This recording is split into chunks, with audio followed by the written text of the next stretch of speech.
to our channel. Israel kembali menjadi sorotan dan mengisi topik utama berbagai pemberitaan internasional.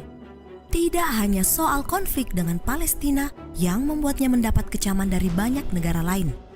Kali ini negara yang tak pernah diakui Indonesia tersebut tengah menghadapi konflik internal yang amat parah.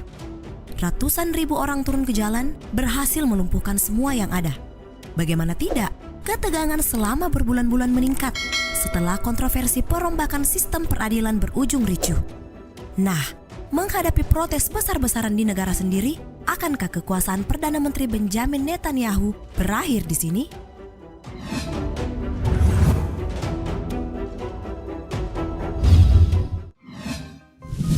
Kontroversi kebijakan Netanyahu. Tidak ada asap jika tidak ada api. Kurang lebih demikianlah yang tengah dihadapi pemerintahan Benjamin Netanyahu saat ini. Bagaimana tidak, menyusul kebijakan parlemen yang ingin menciptakan undang-undang untuk mengubah sistem peradilan, kemudian ditanggapi warga dengan protes berjilid-jilid. Mereka beramai-ramai turun ke jalan atas rencana pemerintah merombak sistem peradilan. Sebab dengan begitu, Netanyahu dianggap memberi kendali lebih banyak kepada politikus. Di sisi lain, peran Mahkamah Agung terancam dikerdilkan. Proposal baru ini jelas memecah belah bangsa. Kritikus pemerintah setempat mengatakan peraturan itu dapat membahayakan demokrasi. Mengapa proposal yang disodorkan Netanyahu disebut mengancam demokrasi? Singkat saja, pemerintah yang mendapat kendali efektif atas penunjukan hakim Mahkamah Agung pada akhirnya memungkinkan parlemen membatalkan banyak keputusan pengadilan. Kritikus meyakini itu akan menghilangkan beberapa unsur pemeriksaan dan keseimbangan penting yang menopang negara demokratis. Jika rancangan disahkan, maka aturan baru berpotensi menyerahkan kekuasaan yang tidak terkendali kepada pemerintah. Hal tersebut juga dianggap menguntungkan Benjamin Netanyahu yang sedang menghadapi pengadilan kasus korupsi. Sementara itu, Netanyahu mengklaim reformasi yang ia lakukan akan menghentikan pengadilan menjadi terlalu kuat, bahwa perubahan tersebut dipilih oleh publik pada pemerintahan terakhir dan ia berjanji untuk memastikan bahwa hak-hak sipil dilindungi. Perdana Menteri Israel tersebut rencananya ingin menyelesaikan undang-undang yang dimaksud pada akhir Maret untuk menyeimbangkan sistem pemerintahan di Israel. Namun yang terjadi malah berpotensi menjadi chaos.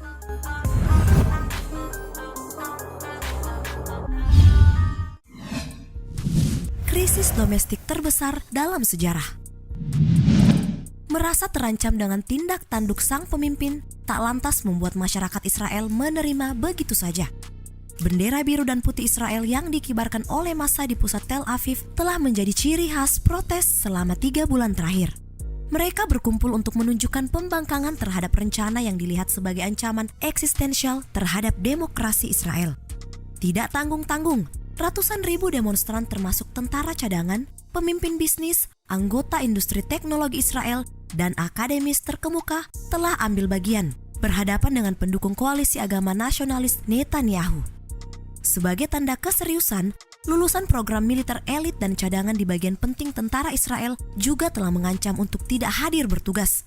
Sebagaimana CNBC mengabarkan, mereka juga memulai petisi untuk memprotes perubahan tersebut, menimbulkan sesuatu yang disebut sebagai krisis domestik terbesar dalam sejarah Israel akibat pertentangan yang terjadi. Sementara itu, dari New York, Konsul Jenderal Israel di kota di Amerika Serikat Asaf Zamir menyatakan mundur dari jabatannya karena memprotes rencana Netanyahu.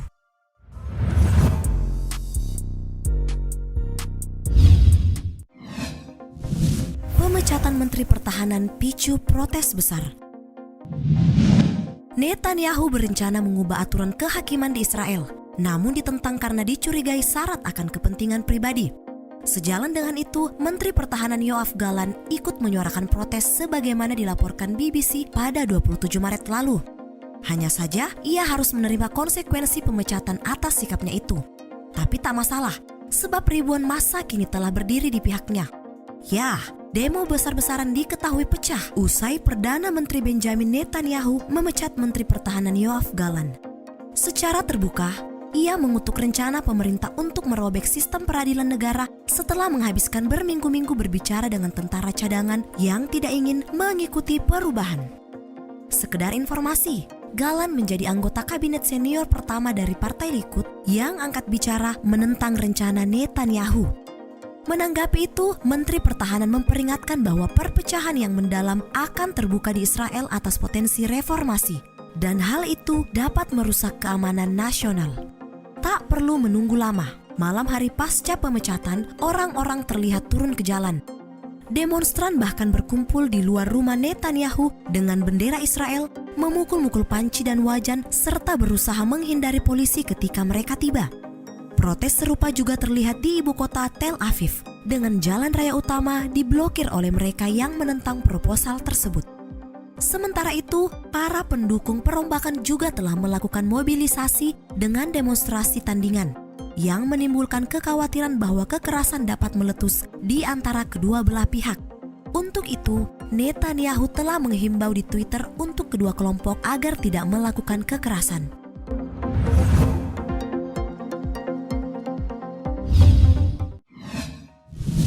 Akibat demo, semua berhenti beroperasi.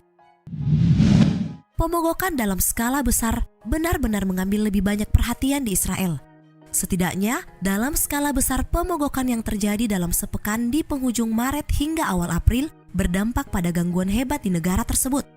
Keberangkatan dari bandara utama, Ben Gurion telah ditangguhkan dan pemogokan saat ini diperkirakan terjadi di seluruh negeri, baik di rumah sakit, bank, maupun pelabuhan. Pemogokan umum juga diusulkan oleh Serikat Pekerja Besar. Anggota serikat telah menolak untuk membatalkannya kecuali proposal yudisial dibatalkan. Belakangan, perekonomian Israel juga dihantui beberapa kecemasan dari para investor pasca terjadinya protes besar-besaran di negara itu.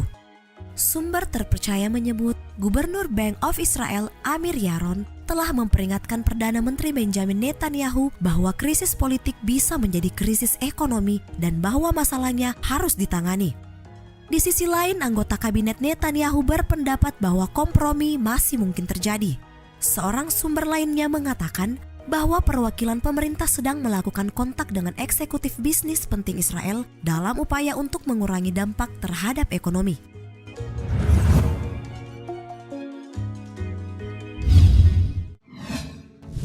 Masih bisa gempur musuh meski ada kekacauan. Gejolak dalam negeri Israel tidak akan mempengaruhi kemampuan militer dan kekuatan negara itu untuk menyerang musuh-musuhnya. Setidaknya, itulah yang dikatakan Netanyahu kepada pemerintah saat bertemu pada 2 April lalu. Adapun yang mendasari keluarnya pernyataan tersebut karena 2 hari sebelumnya Teheran menuduh Israel melakukan serangan militer di luar Damaskus di Suriah, di mana serangan yang dimaksud menewaskan Milad Haidari yang merupakan penasehat militer Korps Pengawal Revolusi Islam Iran. Persoalan ini cukup pelik karena kurang dari seminggu sebelumnya Yunani menangkap 2 orang pria. Mereka diduga sebagai anggota kelompok yang merencanakan serangan terhadap sebuah restoran Israel di Athena, sebuah kasus yang menurut Israel didalangi oleh Iran. Sebagaimana diketahui, Iran merupakan musuh bebuyutan Israel dan kerap saling mengancam untuk menyerang. Israel tengah bergejolak membuat Perdana Menteri Netanyahu mendapat kecaman dari rakyat sendiri. Tokoh kelompok oposisi Yair Lapid bahkan sampai menyebut Netanyahu sebagai ancaman terhadap Israel. Sedangkan mantan Perdana Menteri Naftali Bennett menyebut Israel berada dalam bahaya terbesar sejak Perang Yom Kippur pada 1973. Lebih dari itu, Netanyahu ngotot meloloskan proposal perombakan sistem peradilan di Israel walau ditentang luas di negerinya, termasuk oleh kalangan bisnis dan elit politik. Menurut kalian, akankah Netanyahu bertahan pada pendirian? Jika iya, sejauh mana sikap tersebut berdampak pada posisinya dalam pemerintahan dan Israel pada umumnya?